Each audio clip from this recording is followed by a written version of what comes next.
Hello दोस्तों, कैसे हैं आप सभी लोग। आप सभी का स्वागत है मेरे यूट्यूब चैनल में। जैसा कि आप लोग मैट्रिक की परीक्षा देने वाले हैं, वो भी सब्जेक्ट हिंदी में आपको सबसे ज़्यादा डाउट रहने वाला है। तो हो गया है पेपर वायरल और प्रश्न पत्र मॉडल नंबर 1 रहने वाला है। ये क्लास 10वीं का रहने वाला है। तो आप लोग भी यूपी बोर्ड के चाहे किसी भी बोर्ड के छात्र छात्राएँ हैं, तो आप लोग हमारे चैनल में जुड़ने के लिए हर सब्जेक्ट का मैथ, साइंस, सोशल साइंस, अंग्रेजी और संस्कृत के मॉडल पेपर लेकर आने वाले हैं। तो आप लोग हमारे चैनल पर नए हैं, चैनल को जरूर सब्सक्राइब करें और बेल आइकन प्रेस करें। तो क्या होगा, जब भी नोटिफिकेशन जाएगा सबसे पहले आपके पास हम लोग का। तो यहाँ से क्वेश्चन नंबर कह रहा है कि बुढ़ापे में इंसान बिल्कुल बच्चा बन जाता है। इस वाक्य में बुढ़ापे कौन सी संख्या है? ऑप्शन है जातिवाचक, व्यक्तिवाचक, भाववाचक, समूहवाचक।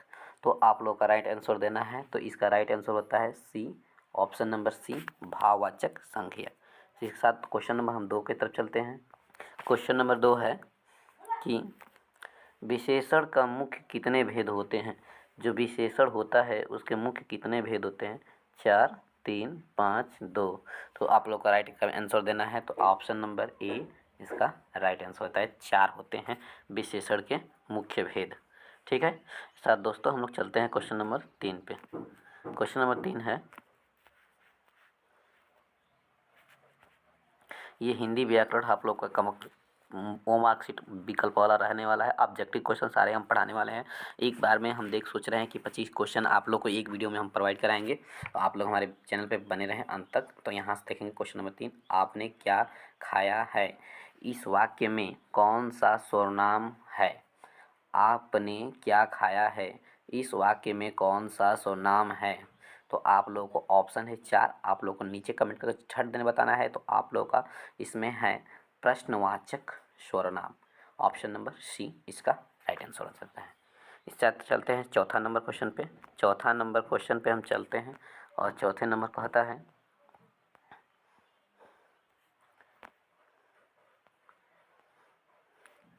चौथा नंबर कह रहा है कि भविष्य काल कितने प्रकार के होते हैं? जो भविष्य काल होते हैं, चौथा कितने प्रकार के प्रश्न हो रहा है? तो 4, 3 और 2 या 5। तो चौथा का आंसर आप लोगों को देना है नीचे कमेंट कर। तो इसका होता है ऑप्शन नंबर 3, 3 प्रकार, बी नंबर होता है 3 प्रकार के होते हैं। क्वेश्चन नंबर हम अगले पे चलते हैं, 5वें पे। दयोदन का संधि विच्छेद क्या होगा? आपके सामने है 4 ऑप्शन, आपको राइट आंसर देना है। संधि विच्छेद क्या होगा? तो आप लोगों को 4 ऑप्शन है, तो आप लोगों को राइट आंसर देना है। तो इसका राइट आंसर होगा डी धन आवेदन। ये होगा ओदन, दी इस तरह होगा दी धन ओदन। ये सही हो जाएगा ऑप्शन नंबर इसका। अब आप लोग कमेंट करके बताना है तो ये कौन सी संधि है। ये आप लोग कमेंट करके बताना है कि इसमें कौन सी संधि है। ठीक है। अब क्वेश्चन नंबर 6 की तरफ चलते हैं। कह रहा है कि राम की भिखारी को पैसा दिया। राम ने भिखारी को पैसा दिया। इस वाक्य में किस कारक का विभक्ति है? तो आप लोगों को 4 ऑप्शन दिखाई दे रहा है। Question number 6। तो 6 का आंसर देना है। तो इसमें आप लोगों को कर्म, संपादन, संबंध, कर्ण क्या है? तो इसमें बी नंबर ऑप्शन सही है, संप्रदान आपका राइट आंसर होता है। इस साथ दोस्तों हम लोग क्वेश्चन नंबर 7 पे चलते हैं। क्वेश्चन नंबर 7 कर है 7वां प्रश्न, लोह पुरुष में कौन सा समास है? लोह पुरुष में कौन सा समास है? तो आप लोग को बताना है। नीचे कौन 4 ऑप्शन दिखाई दे रहे हैं।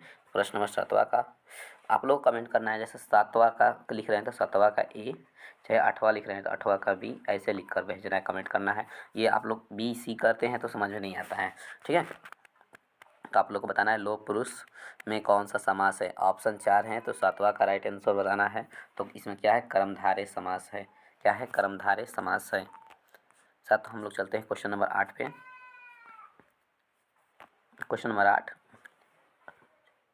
निर्जन में कौन सा उपसर्ग है? क्या है? उपसर्ग। निर्जन में उपसर्ग कहाँ लगा जाता है जी? पहले। उपसर्ग कहाँ होता है? पहले लगा होता है। तो निर्जन में कौन सा उपसर्ग है? नी है, नर है, नी है और ये नी, ये देखिए ये दूसरा है। तो इसका ऑप्शन होता है 9वां का।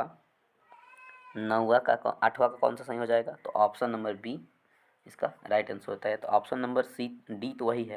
तो देखिए दोनों ऑप्शन सेम टू सेम है, वैसे कोई दिक्कत होने वाला नहीं, किसी एक को मार देंगे, ऐसा कंडीशन मिलता है। तो ठीक है। 8वां के बाद 9वां पे चलते हैं हम लोग। 9वां, निम्नलिखित शब्दों में कौन शब्द शुद्ध है? तो आपको नीचे एक ऑप्शन दिखाई देता है, सुनीति लिखा है, तो सुनीति आप लोग कौन सा शब्द सही है, आप लोगों को कौन सा? तो इसका option number C right answer है। ऑप्शन नंबर इसका सी राइट आंसर है। ऑप्शन नंबर सी इसका राइट आंसर है। सर 10वां पे चलते हैं हम लोग। 10वां कह रहा है, 10वां प्रश्न कि यदि ए के बाद कोई भी भिन्न स्वर आए तो ए में परिवर्तित हो जाता है। ऑप्शन 4 है, 10वां है। तो इसका राइट आंसर देना है ए औ आय। तो आप लोग का इसका राइट आंसर हो जाएगा ऑप्शन नंबर बी आय हो जाता है, ठीक ना, इसका 20वां का। इस साथ हम लोग 11 नंबर पर क्वेश्चन पे चलते हैं।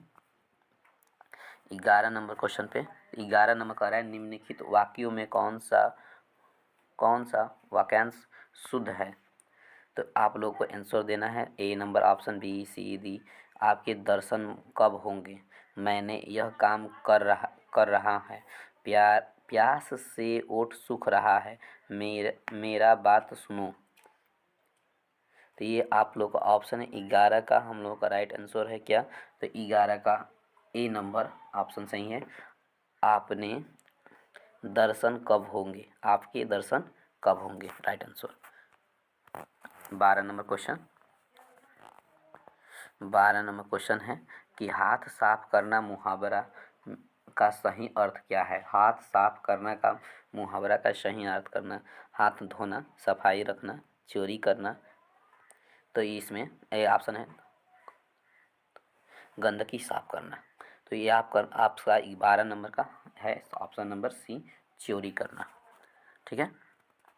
12 के बाद 13 पे चलते हैं और 13 नंबर प्रश्न है, निम्नलिखित शब्दों में कौन सा शब्द शुद्ध है?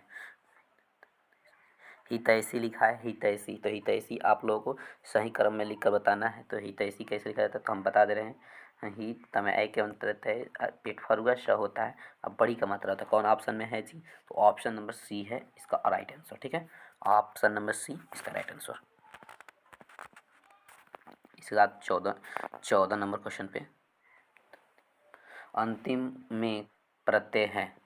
तो इसमें बताना है कि प्रत्यय मतलब बाद में होता है, ठीक ना, बाद में अंत में लगा रहता है, ठीक ना, अंत में, ठीक है। तो अंत कर लीजिए, जो लास्ट शब्द होता है उसका अंत में लगा रहता है। मौन, ती, ई, तम दिया है। तो ये सब ऑप्शन है 14 का। 14 का राइट आंसर देना है। तो इसमें देखिए ये यहाँ ई, उसके बाद त है, उसके बाद ई है, म है। तो इसमें ई म है का, तो ई म, हाँ, ये option number C right answer होता है, ठीक है।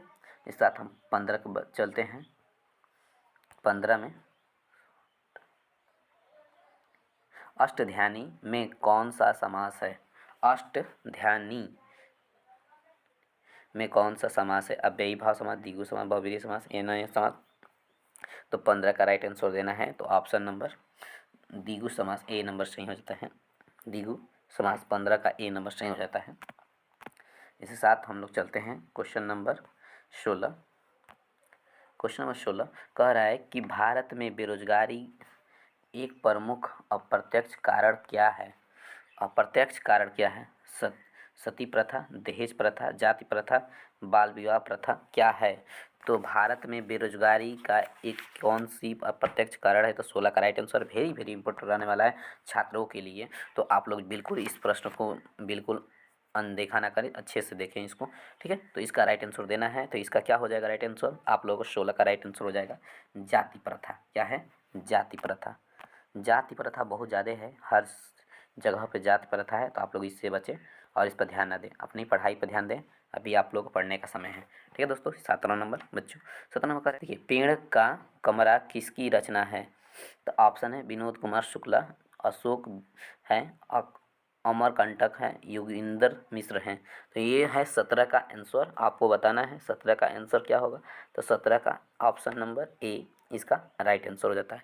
17 का ए विनोद कुमार शुक्ला, ये गलत टाइप कर दिए हैं थोड़ा सा, ठीक है, ऑप्शन यहाँ पे देना चाहिए तो वहीं पे हो गया था इसलिए। अगला क्वेश्चन पे चलते हैं हम लोग।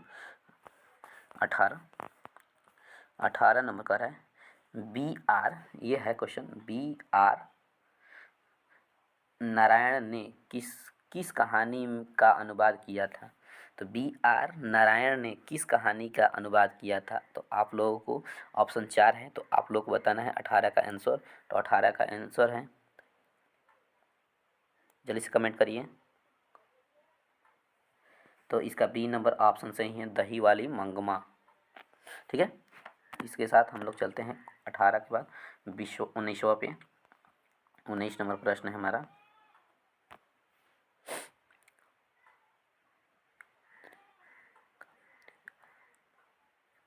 कवियत्री अनामिका अनामिका का जन्म कब हुआ।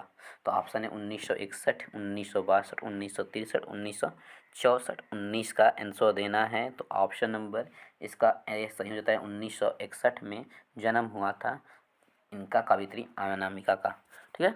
यहाँ से हम लोग चलते हैं क्वेश्चन नंबर 20। इसका प्रश्न नंबर 20, घनानंद की भाषा क्या है।